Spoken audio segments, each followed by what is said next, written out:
eto arenao dia ampahafantarina sahady fandriamatoto tsy amsara tsy manova iny ny fandarana resabe amin'ny alarobia ho avy izao ao ariany fampirahalam-baovao amin'ny fiteny malagasy mbola hijanona eo amin'izay sehatra ny politika izay ihany isika ny zava-misy atao amin'ny firenena dia mitaky ny tena fanatanterahana ny fampihavanam-pirenena araka ny fijeriny ministra teo aloha docteur Joseph Randriamiarsoa io ihany araka ny nambara no ahafahan'ny filohampirenena mahita famaretoerana ara-politika andeha rojerentsika izay fanazavana izay.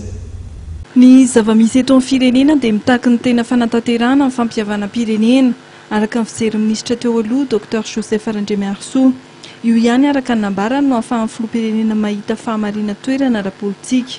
Fotoana izao izy tokony andraisan'ny filohampirenena andraikitra ho an'ny fampihavanam-pirenena.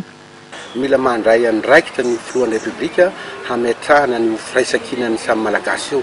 Zay ny dikan'ny fampihavanam-pirenena hatongovasika amin'ny firaisankina. Ary io sy vita ny fananganana ny raha mpanjakana fotsiny. So dia eritreritra sika hoe misangana ny gouvernemanta, misy ny assemblée nationale, misy ny sénat, io vita ho azy amin'izao ny firaisankina vahoaka malagasy ty. Ary zay zany zava-dehibe mbola tsy vita. Io tsy resaka PND na resaka RRI fa resaka firaisankina ny vahoaka malagasy hialana amin'izao zavatra misy asika izao. Za dia mbola manao aso avy amin'ny filoham-pirenena hoe ataovy ny fampihavanam-pirenena, ataovy ny fifampidiniany samy malagasy indrindra raha tompona andraikitra ambony atao firenena.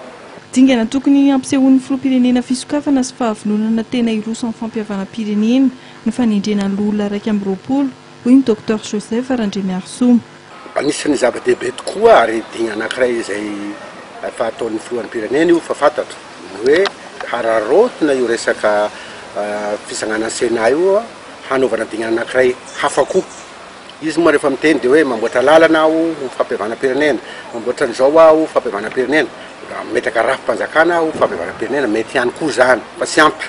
Fa ny teny ilaina dia ny resaka fifampiresahana, fifampanontonana raha ho tompona andraikitra eto amin'ny firenena. Tsy ho diso ary engavena zany filoham-pirenena anatinareo ray aman-dreny politika eto amin'ny firenena, anatinareo chef politika eto amin'ny firenena. Satria fitondrana firenena tia eo ny resaka institution fa eo koa le olona sy rafitra politika izay mandrafitra an'ity firenena ity. Zay no mbola tsy ampy.